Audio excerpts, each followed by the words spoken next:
That's a great backstory. Yeah, that's really, really cool. I learned so much and it makes me want to check it out. But yeah, you have to check the weather conditions, as he mentioned, because chain controls did go up at one point this morning around Donner Summit, but it was brief and short-lived because we haven't been seeing that much in return in terms of snowfall in the Sierra so far.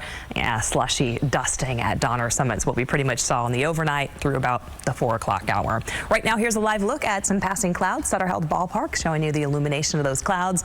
And we're also going to start to see some clearing in the skies a little bit. Temperatures mid to upper 50s, waking up and heading out the door. The track out there on the roads and the pavement may still be a little bit damp. We're in the upper 30s right now in Tahoe, where they still are seeing some rain showers. We are still seeing some rain in parts of the Sierra. We netted rainfall amounts yesterday between anywhere from a little over an inch in Fairfield, about an inch and a quarter, close to that in Marysville. Sacramento picking up close to an inch and a half, and around Modesto and Stockton, we got close there to 3/4 of an inch, if not close to really 9/10 of an inch there for Modesto. Still tracking some of those rain showers, but this is pretty much going to be what radar looks like for a majority of the day today. Just these passing showers along the west slope where we could squeeze out better returns there in terms of rainfall. Could we get a stray shower blossoming in the valley today? Yes, but I think that there's going to be a lot of dry time as well.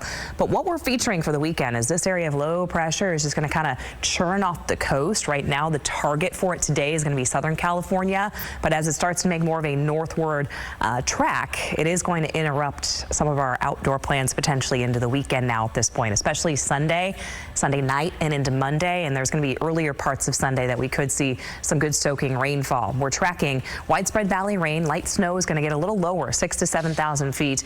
Potential impact, we could have wet roads and gusty winds as early as Sunday morning and into Sunday night and into Monday. So expect that there may be some even travel delays getting over the summit. Now, this time around with this system, Sunday into Monday specifically, not expecting nearly as much rain as what we just picked up, but it's going to be enough to make those roadways damp as we get close to 3/4 of an inch possible in Sacramento, an inch plus in the foothills, and for the Sierra, we could see snow that could snarl against some of the travel conditions on those roads. So here's the push of this system in the northward track as we get into Sunday early morning. Some good soaking rain the front half of Sunday, clearing out in the afternoon, and then another push of moisture funnels in with the next system here that's going to push in, especially overnight Sunday and into the day Monday. So just expect and plan for potential for some more unsettled weather over the weekend. But the days to stress here are going to be early Sunday and also early Sunday and then late Sunday and into Monday, where we could see more impacts. As we get into the next part of the middle of the next week, we should see a little bit of drying time before the next system arrives late next week.